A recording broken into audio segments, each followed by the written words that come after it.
Hello everyone, আসসালামু আলাইকুম। সবাই কেমন আছেন? আশা করি আল্লাহর রহমতে ভালো আছেন। আমিও শুকর আলহামদুলিল্লাহ।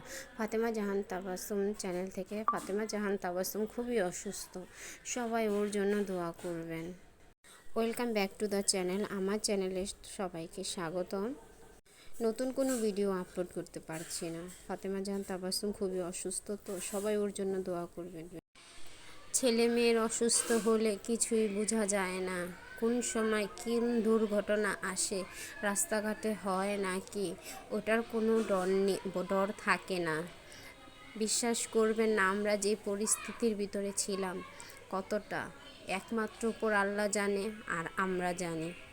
আমার মেয়ে অসুস্থ হলো প্রথম জুলাই মাসের 16 তারিখে। বিশ্বাস করবেন না, কোনো গাড়ি ঘোড়া চলে না, কোনো কিছুই হয়, রাস্তাঘাটে চলে না। এখান দিয়ে মিছিল বের হচ্ছে, তাঁতিবাজার দিয়ে কোনো চলাচলই হচ্ছে না। আমরা হেঁটে কোনো মতন গুলিস্তান গিয়েছি, এর ভিতরে ওখানে গিয়ে দেখি কোনো গাড়ি ঘোড়া নেই। কীভাবে যাব আমরা মহাখালী? আমার মেয়ে বাথরুম করছে, এত বাথরুম করছে বলার বাহিরে। বাথরুম করতে করতে আমার মেয়ে পুরো ক্লান্ত হয়ে গিয়েছে। এখন রাস্তায় তো বের হয়েছি, অবশ্যই যাব, মেয়ের ডাক্তার তো দেখাবই। এত রাস্তাঘাটের পরিস্থিতি খারাপ, একটুও ভয় করলো না, আমরা এগিয়ে যাচ্ছি। এখন মূল হতো এক এখন মূল হলো বেশি ভয়াবহ অবস্থা কোথায়? মহাখালী কলেরা হাসপাতাল গেটের সামনে, ওখানে বেশি এত পরিমাণ রাস্তাঘাটের, মানে কি বলবো, আমি বলতেও পারছি না। যেই পরিবেশে, মানে যেখানে আমরা ছিলাম আর যেভাবে মানে আছিলাম, কথার কোনো ভাষাই আমি খুঁজে পাচ্ছি না। এখন যাক, আমার মেয়েকে আমি ডাক্তার দেখাতে যাব, আমরা এগিয়ে যাচ্ছি। এখন সবাই বলছে আপনি রাস্তার ওপারে কিভাবে যাবেন? ওখানেই তো মেল হতো, ভাঙাচুরি চলছে, সব কিছুই চলছে। এখন আমরা বলছি ইনশাআল্লাহ যেতে পারবো, এগিয়ে যাবই আমরা ইনশাআল্লাহ, আল্লাহ ভরসা। রাস্তায় নেমেছি, জয় একদিন হবেই আমাদের। এতটা খুশি হয়েছি, কিভাবে হয়েছি বলবো নেক্সট ভিডিওতে। এখন যাক, রাস্তা পার হয়েছি, কিভাবে পার হয়েছি, এত পরিমাণ কষ্ট পেয়েছি, গোলাগুলি চলছে, মাঝখানে আমরা পড়ে গিয়েছি। এখন চিন্তা করলাম, এখন যদি কোনো কিছু হয়ে যায়, আমাদের তিনজনের জান শেষ হোক, কোনো সমস্যা নেই, আল্লাহ ভরসা, আল্লাহ পাশে আছে। এখন মহাখালীর গেট তো বন্ধ, কিভাবে ভিতরে ঢুকবো?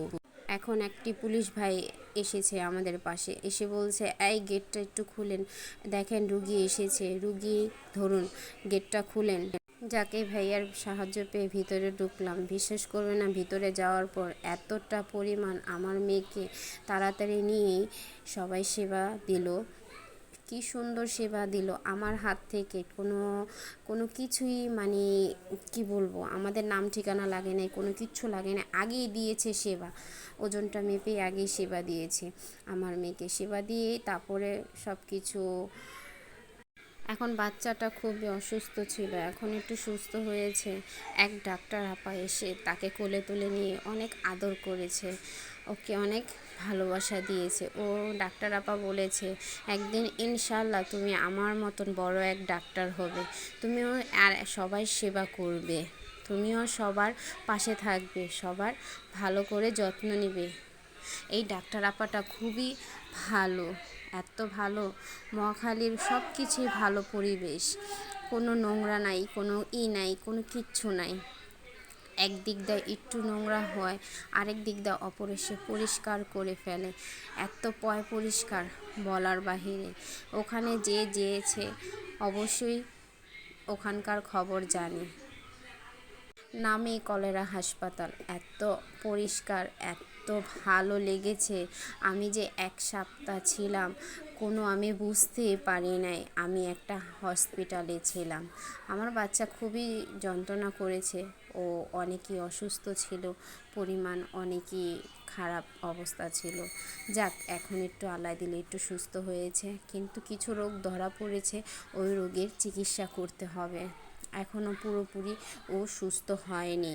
এখন ইনশাআল্লাহ আবারও নেক্সট টাইম হাসপাতালে যেতে হবে, তার জন্য বেশি কোনো করতে পারছি না। আল্লাহর কাছে শুকর, আলহামদুলিল্লাহ, আল্লাহ আমার মেয়েকে রোগ ধরিয়ে দিয়েছে। তার জন্য এতদিন তো কোনো রোগই পাচ্ছিলাম না, এখন যা রোগ পেয়েছি চিকিৎসার মাধ্যমে ও সুস্থ হয়ে যাবে। এখন মিটফুট হসপিটালে বলেছে ভর্তি হতে।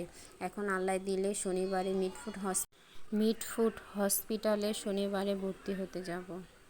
আমার যদি নতুন নতুন ভিডিও পেতে চান, চ্যানেলটাকে ফলো করেন, লাইক করেন, কমেন্টস করেন, বেশি বেশি করে শেয়ার করেন ও সাবস্ক্রাইবার করে দেবেন। আমার এই ছোট্ট চ্যানেলটাকে আপনারা ভালোবাসা দিয়ে ইনশাআল্লাহ বড় করে দেবেন। আপনারা আমার সবসময় আমার পাশে থাকবেন। বাই, আল্লাহ হাফেজ।